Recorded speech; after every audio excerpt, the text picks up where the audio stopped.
철학자 중에 이런 말을 하는 사람이 있습니다. 삶은 불안의 심연에서 이것이냐 저것이냐를 선택하는 수밖에 없는 절박한 것, 뭐 이렇게 철학자가 하는 얘기니까 굉장히 좀 고상하게 보이지요. 이것은 덴마크 철학자인 키에르케고르가 한 말입니다. 이 사람은 한 권의 책 때문에 유명해졌습니다. 그 책은 죽음에 이르는 병이었어요. 그 제목이 굉장히 궁금하잖아요. 죽음에 이르는 병. 이 키에르케고르가 한 말에는 절망은 죽음에 이르는 병이다, 이런 말을 했습니다. 그럼 뭐라고 그러냐면 사람이 육체를 가지고 있기 때문에 병을 떠날 수 없다는 거예요. 병이 나았다가도 또다시 병들고 그런 것처럼 사람은 정신적인 그런 병이 하나가 있는데 그게 절망이라는 것이다, 이렇게 얘기합니다. 그 절망은 평소에는 가만히 있다가 어떤 자기 삶에 문제가 생길 때 탁 튀어올라서 그 사람을 확 끌고 가더라, 뭐 이런 얘기를 하고 있어요. 그래서 이 사람은 굉장히 유명해졌습니다. 여러분, 사람이 절망하는 데는 대략 두 가지가 있는 거 아시죠? 하나는 자기가 했던 모든 이루었던 것이 무너졌을 때, 그리고 희망의 나로는 전혀 없을 때 크게 절망합니다. 또 하나는 버림받았을 때에 깊은 절망 속에 빠집니다. 일반적으로 갖고 있는 얘기인데, 오늘 본문에도 이런 두 가지 모두의 절망감에 빠진 한 사람이 나옵니다. 그 사람은 욥입니다. 욥은 철저하게 버림받았다고 느꼈고 가진 모든 것이 한꺼번에 다 무너지는 그런 깊은 절망에 빠져 있습니다. 여러분, 욥이 누구인가요? 성경에 욥이라는 사람이 나오긴 하는데 잘 모르는 사람이 의외로 많습니다. 이 사람은 우스 땅에 있었다고 하는데 지금 이라크와 사우디아라비아 국경 사이에 있는 곳이 우스 땅이었습니다. 시대적으로 보면 아브라함이 살던 시대에 동시대의 반대편에 살던 사람인 것을 알 수가 있죠. 이런 사람이 경건한 사람이었다는 것이 놀라운 특징입니다. 여러분, 이 사람이 엄청난 고통을 당했는데 다 무너지고 빼앗기고 주저앉는 그런 상황인데 그가 엄청난 고난을 당했어요. 그때가 나이가 몇 살이냐면 대략 60세에서 70세 정도로 봅니다. 한 사람이 60, 70면 거의 모든 것을 이루고 누려야 할 그때에 엄청난 고난이 찾아온 것이죠. 우리는 그가 어떤 고난을 당했는지 잘 압니다. 가진 재산 다 빼앗겨버리고 아무것도 없어요. 10명의 자식들 다 죽어버렸어요. 그리고 온몸은 병이 들어서 오늘 죽을지 내일 죽을지 모르는 그런 상황 속에서 그걸 지켜보던 아내도 차라리 하나님을 욕하고 죽으라 하면서 자살해서 죽으라면서 떠나버렸어요. 아무도 없습니다. 설상가상으로 그와 함께했던 3명의 친구들이 와갖고 울고 우는데 이 욥을 위해서 우는 주는 게 아니고 네가 어찌하여 이런 죄를 지어서 이런 비참한 속에 빠지냐, 마치 이 절인 소금에다가 불 속에 있는 데다가 소금을 집어던져서 더 따갑게 하는 그런 모습이죠. 그런 아픔 가운데 있는 이 욥의 모습이 나옵니다. 오늘 굉장히 충격적인 부분은 뭐냐면 욥이 자기의 태어난 날을 저주한다는 사실이에요. 1절에 보면 그 얘기가 나오잖아요. 욥이 자기의 생일을 저주하는데 입을 열어 자기의 생일을 저주하니라 이렇게 말합니다. 여러분, 욥이 어떤 사람입니까? 그 신앙을 하나님이 인정한 사람이잖아요. 이 사탄이 찾아왔을 때 이 사탄 앞에 하나님이 뭐라고 이야기하냐면 온전하고 정직하여서 악에서 떠난 자가 세상에 없느니라. 하나님이 크게 칭찬한 자가 욥이거든요. 그런데 오늘은 전혀 그러한 모습이 보이지 않습니다. 왜 하나님이 인정했던 욥이 이렇게 무너지게 되었을까요? 왜 이 모양이 되었을까? 과연 우리는 이런 걸 보면서 정말 이 사람이 믿음의 사람이 맞는가? 정말 하나님을 제대로 믿은 사람인가? 이런 의문점을 갖게 되어집니다. 여러분, 여기에서 보면 3절에도 보면 내가 난 날이 멸망하였더라면, 내가 태어난 날에 차라리 아예 없어버렸다면, 그러면서 저주를 하고 있습니다. 이 이어지는 얘기 보면 3절부터 9절까지 나오는 얘기들은 전부 다 어두움에 관한 얘기입니다. 무려 저주란 말이 3번이나 나오고 멸망, 죽음, 캄캄한 흑암 가운데 밤, 이런 막 말들을 쏟아내고 있어요. 차라리 내가 나지 않았더라면, 이런 일이 없었더라면, 계속된 후회가 오늘 1절에서 10절까지 반복되고 있어요. 하지 않았더라면, 이렇게 되지 않았더라면, 그런 엄청난 그런 것들, 현실을 저주하는데 태어난 것 자체가 나는 저주스럽다, 이렇게 반복하고 있습니다. 정말 입에서 쏟아낼 수 없는 그런 말이 나오는 것에서 상당히 충격을 받습니다. 이러한 욥의 변론이 42장 전체에서 거의 절반에 가까운 20장에 이릅니다. 물론 3명의 친구들의 이야기한 것에 대한 어떤 반박이고 변론이긴 합니다만은 그가 자기가 어렵다는 얘기를 계속 반박하고 하면서 변론하고 있습니다. 그런데 이 욥이 하는 말들을 보면 참 기가 차지요. 그가 이런 엄청난 충격을 받았을 때에 말문이 막혀버렸어요. 7일 동안 단 한마디 말도 하지 않았습니다. 드디어 8일째 되었을 때에 딱 첫 마디가 뭐였는지 아세요? 자기의 태어남을 저주하는 말이었습니다. 얼마나 충격적입니까? 이 욥의 이야기를 쭉 이어서 보면 마치 병원에서 사형 선고받은 사람이 막 이 환자가 자기 어떤 현실을 받아들일 수가 없어서 막 견딜 수 없어 하는 그 모습과 너무나 흡사한 게 굉장히 많습니다. 먼저 이 욥이 보면 자기 현실을 보면서 절망하고 있어요. 철저하게 절망합니다. 또한 두 번째는 분노를 터뜨리는 거예요. 어떻게 이런 일이 일어날 수가 있느냐, 뭐 이러면서 분노하는 거죠. 현실에 대해서 분노하고 하나님께 대해서 분노하고 주변 사람에 대해서 분노하고 이렇게 막 분노합니다. 그러다가 자기가 아무도 없다고 고독해합니다. 나는 혼자야, 내 주변에는 아무도 없다고 철저한 고독에 빠지다가 깊은 우울증과 영적 침체로 빠져들기 시작합니다. 결국 나중에는 외마디 고통을 호소하는데 짝을 잃은 기러기가 그렇게 고통을 호소하듯이 그렇게 한마디 신음소리를 내고 있는 것으로 보게 되어집니다. 이 꼭 순서적으로 진행되는 건 아니지만 이 욥이 고통을 호소하는 걸 보면 절망했다가 하나님 앞에 부르짖습니다. 그러다가 완전히 자신의 삶을 체념하다가 또 분노합니다. 이 감정의 기복이 얼마나 심한지 몰라요. 이렇게 하는데 가장 큰 충격적인 것은 자신이 태어나지 않았더라면 이런 고통을 당하지 않을 거 아니냐. 그래서 생일을 저주하는 것이죠. 여러분, 생일을 저주한다는 게 무슨 뜻인지 아세요? 자신의 존재의 시작 자체가 잘못됐다는 거예요. 나는 태어나면 안 되는 사람이다, 이렇게 얘기하는 겁니다. 가끔 보면 인생이 망가진 사람들은 그런 얘기 하잖아요. 내가 태어나지 말았어야 되는데 태어나서 이렇게 나도 힘들고 너도 힘들고 다 힘들게 그렇게 만들었다, 뭐 이런 얘기를 합니다. 존재 자체를 거부하는 것, 이거 굉장히 충격적이지 않습니까? 그리고 그 뒤에 있는 11절에도 보면 똑같은 얘기를 하고 있어요. 어찌하여 이럽니다. 어찌하여 내가 태에서 죽어 나오지 않았을까? 차라리 딱 태어날 때 아예 죽어버려 갖고 나왔으면 이런 고통 당하지 않은 거 아닙니까? 얼마나 처절한 절망의 수렁에 빠졌는지를 알 수 있습니다. 여러분, 욥이 왜 이렇게 깊이 절망하고 그 절망의 수렁에서 빠져나오지 못하고 있을까요? 왜 그럴까요? 딱 2가지 문제입니다. 하나는 이유를 알 수 없는 고난이에요. 내가 왜 이런 고난을 당해야 될지 아무리 생각해도 이유가 없어요. 이유가. 우리는 알죠. 욥기 앞에를 보니까 사탄이 하나님 앞에 가갖고 욥이 하나님을 잘 섬기는 것은 물질을 주고 건강도 주고 뭐 잘 복을 주니까 하나님 섬기는 거지, 뭐 이렇게 할 때에 하나님이 한번 그러면 생명만 건드리지 말고 네가 해봐라, 그래서 된 거 우리는 이유를 알잖아요. 그런데 욥은 알아요, 몰라요? 전혀 몰라요. 그것이 굉장히 충격적이었고, 또 하나는 고통의 크기 때문입니다. 보통의 고통이 아니에요. 그냥 뭐 손가락에 아픈 정도가 아니고 다 잃어버렸잖아요.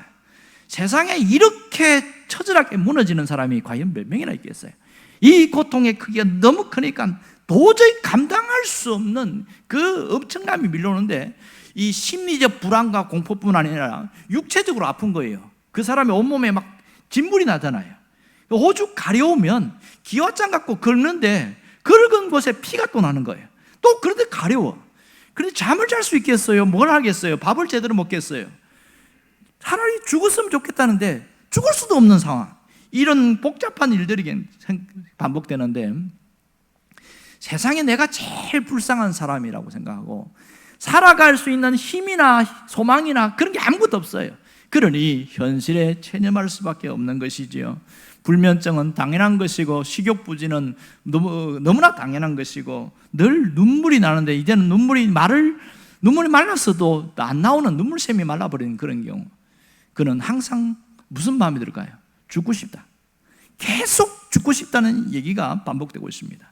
그래서 이 3장에서부터 17장까지 보면 계속 이런 얘기 나오는데 17장에 보면 뭐라고 그러냐면 나의 소망이 어디 있으며 나의 소망을 누가 보겠느냐, 철저한 절망 가운데 무너진 것을 보게 됩니다.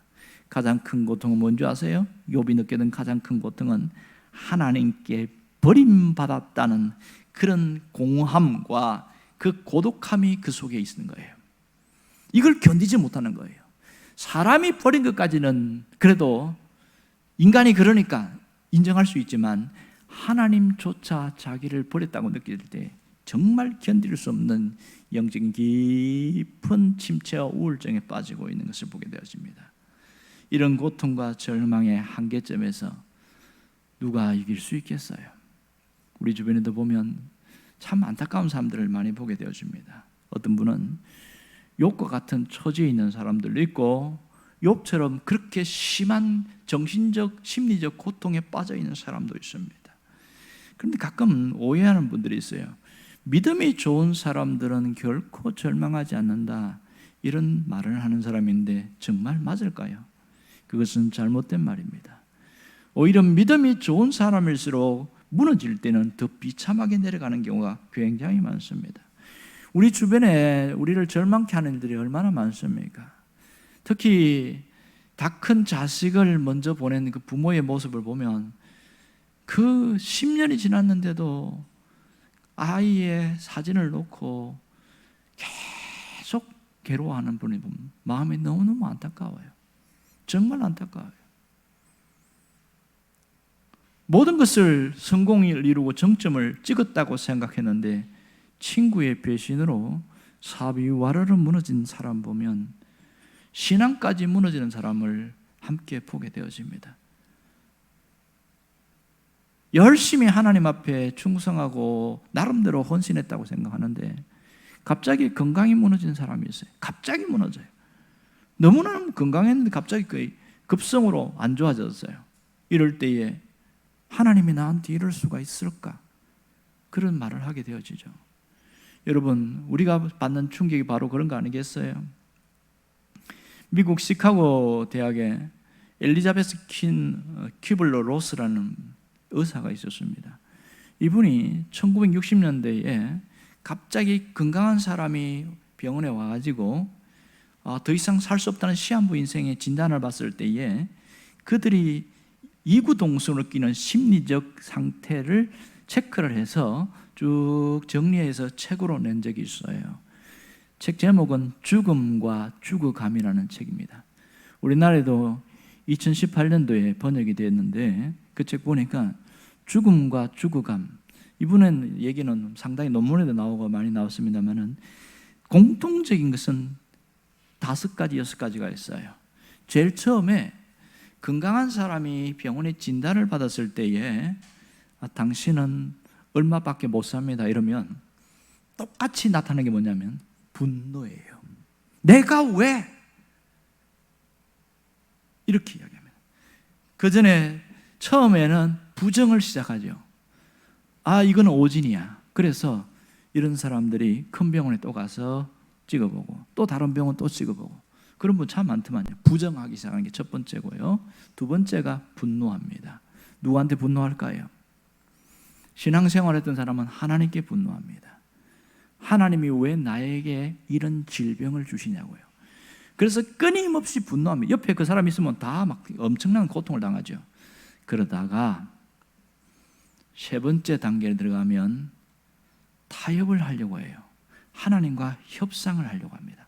하나님, 내 병을 고쳐주면 내가 무엇을 하겠습니다. 이렇게 이야기하는 거예요. 재산에 전부 드리고 10%만 남기고 다 드리겠습니다. 뭐 이런 분도 있고, 내 병을 고쳐주면 내가 목사가 되겠다고 하는 분도 있고, 이렇게 하나님과 협상을 하는 사람이 있습니다. 그런데 그게 잘 안 될 때가 있어요. 그때는 아무도 안 만난 단절의 상태에 빠지는데 그게 깊은 절망이에요. 면회사절 붙여놓은 데는 거의 그렇습니다. 심지어 가족들도 안 만나려고 그래요. 절망하는 거예요. 깊은 우울증에 빠져서 다 싫은 거예요. 다 싫은 거예요. 이 시간이 한참을 갑니다. 상당히 오래 가다가 그 절망 가운데서 마지막 단계가 뭔지 아세요? 받아들임, 수용의 단계입니다. 내가 죽는다는 것을 받아들이는 거예요. 호스피스 사역은 뭐냐면 이 사람이 이런 병으로 죽어갈 때에 마지막 죽음을 마무리하고 아름답게 죽을 수 있도록 정리해 주도록 도와주는 게 호스피스 사역이거든요. 그런데 자기가 끝까지 절망하고 이렇게 하다가 수용하지 못하고 가는 사람도 굉장히 많습니다. 철천에 형과 동생이 서로 원수가 됐어요. 돈 때문에. 이게 15년도 더 됐는데 돈 때문에 원수됐는데 이 형이 이런 병으로 죽어갔는데, 그렇게 해서 등지고 살다가 그럼 마지막 형이 가는 길을 봐야 되겠다 해서 병상에 들어와서 형하고 인사하는데, 그러니까 딱 처음 15년 만에 만났단 말이에요. 근데 형이 벌떡 일어나 하는 말이 내 돈 2억 내놔! 이러는 거예요. 그 다음날 돌아가셨어요. 이분은 마무리를 못하고 간 안타까운 케이스입니다. 욥을 보십시오. 분노할 만하지 않습니까? 철저하게 절망하는 게 이해되지 않습니까? 그거 아세요? 믿음이 좋은 사람일수록 분노가 더 심합니다. 믿음이 정말 좋은 사람일수록 반항이 더 심해요. 그리고 욥처럼 어렵게 살려고 했던 사람은요, 끊임없이 이해할 수 없는 거예요. 하나님이 왜 나에게 이렇게, 우리 주변에 내 가정에 왜 이런 고통을, 왜 그런지 정말 이해가 안 되는 거예요. 그 억울한 감정을 견딜 수 없는 거예요. 가장 큰 건 뭔지 아세요? 하나님이 나를 버렸다는 감정이 밀려올 때는 그때는 걷잡을 수가 없어요. 누구도 그것은 잡아낼 수가 없습니다. 왜냐하면 그동안 알고 있던 하나님이 이런 분이 아니었거든요. 욥이 알고 있던 하나님은 어떤 분인지 아세요? 하나님은 의로우신 하나님이시고, 하나님은 선하신 하나님이시고, 하나님은 복 주시는 하나님이시고, 끝까지 책임지시는 하나님. 맞습니까? 틀립니까? 맞습니다. 그렇게 믿고 왔는데 이 처참한 절망, 이 고난 가운데 딱 현장에 서고 보니까 하나님이 그런 분 아닌 것 같아. 하나님이 의로우신 분이고 끝까지 책임지시는 분이라면 왜 내가 이런 고통을 당해야 되냐고, 왜 이런 깊은 고난 속에 빠져야 되냐고. 이건 있을 수 없는 일이라는 거예요. 하나님에 대해서 심각한 오해가 일어나니까 무너지기 시작하는 것이죠. 무너지기 시작하는 겁니다. 어떤 목사님이 그런 얘기를 하더만요. 자기 교회에 30대 부부가 있었는데 남편이 과로사로, 회사에서 과로사로 심장마비로 돌아가셨어요. 근데 그 부인이 신앙이 굉장히 좋습니다. 남편은 부인만큼 신앙이 신실하지 않았지만 그래도 그나마 잘 믿는 택인데, 이 부인이 남편을 잃고 나서 무너지기 시작하는 거예요. 하나님이 계시면 이럴 수가 없다는 거예요. 그래도 이렇게 죽을 만큼 잘못한 건 없는데 왜 데려가시냐는 거예요. 여러분은 그 사람에게 뭐라고 이야기하겠어요? 얼마나 절망했으면 그럴까? 여러분, 우리가 살아가면서 이런 느낌은 신앙이 좋은 사람이나 신앙이 안 좋은 사람이나 똑같이 겪는 게 고난이요 고통입니다. 고난이요 고통이에요. 그런 고난이 올 때에 참 견딜 수 없는 것이 우리의 현실입니다. 그런데 욥이 여기서 끝나버렸다면 더 이상 욥기가 필요가 없겠지요. 그런데 욥이 어떻게 이걸 이겨냈을까? 그는 이런 처절한 절망 속에서 어떻게 다시 회복되었을까? 그것만 알면 우리도 회복할 수 있겠지요. 그가 다시 하나님을 바라보기 시작한 거예요. 처절한 절망 속에서 다시 하나님을 바라보기 시작하는 그 출발점이 그가 회복하는 시작점이었습니다. 여러분, 아무리 절망 가운데 있어도 다시 하나님을 바라보면 그때부터 우리의 삶은 달라지기 시작합니다. 여기가 시작이었거든요. 그가 잘한 건 뭐냐면 아래만 바라보다가 위를 봤어요. 땅만 바라보다가 하나님을 봤단 말이에요. 현실만 보고 상황만 보다가 하나님을 생각하기 시작한 거예요. 그것이 그가 일어날 수 있는 놀라운 출발점이었습니다. 우리도 마찬가지예요. 아무리 절망의 자리에 있어도 다시 하나님을 바라보는 그 순간부터 우리는 달라지기 시작합니다. 그때부터 우리는 변화가 일어납니다. 그가 뭐라고 고백하냐면 욥기 19장 25절에 이렇게 말합니다. 자신의 억울함 속에서 나의 억울함을 풀어줄 대속자가 있을 거다, 이런 얘기를 하는데 뭐라고 그러냐면 내가 알기에는 나의 대속자가 살아계시니 마침내 그가 땅 위에 서실 것이라. 여기서 말하는 대속자는 자신의 억울함을 풀어줄 자, 이런 뜻입니다. 원래 히브리어 뜻은 가족의 권리를 이행하는 자, 이런 뜻이거든요. 그러니까 가족 중에 누군가에게 자기 형제나 누군가가 살해를 당했어요. 아무도 억울함을 풀어줄 수가 없어. 그런데 그 가족의 다른 사람이 그 억울함을 풀기 위해서 자기의 모든 것을 걸고 거기에서 결국은 풀어주는 그 사람을 대속자다, 이렇게 말합니다. 억울함을 풀어줄 그분이 내게 오셔서 해결할 것이다. 우리에게 대속자는 누굽니까? 예수 그리스도가 우리의 대속자였습니다. 그분은 우리의 모든 영혼의 문제를 해결했습니다. 영적인 문제를 해결해서 더 이상 지옥 같은 삶에서 끝나지 않고 영원한 천국의 세계로 갈 수 있도록 그 세계로 이끌어 주신 분이 예수 그리스도입니다. 하지만 그분은 거기서 끝난 것이 아니라 우리의 삶의 문제까지 함께 하신다고 했습니다. 함께 하신다고. 뿐만 아니라 하늘에 계셨다가 그분이 다시 오실 때는 심판지로 옵니다. 그분이 다시 오셔서 우리 모든 억울함을 풀어주는 그분으로 직접 오셔서 역사하실 것이라는 겁니다.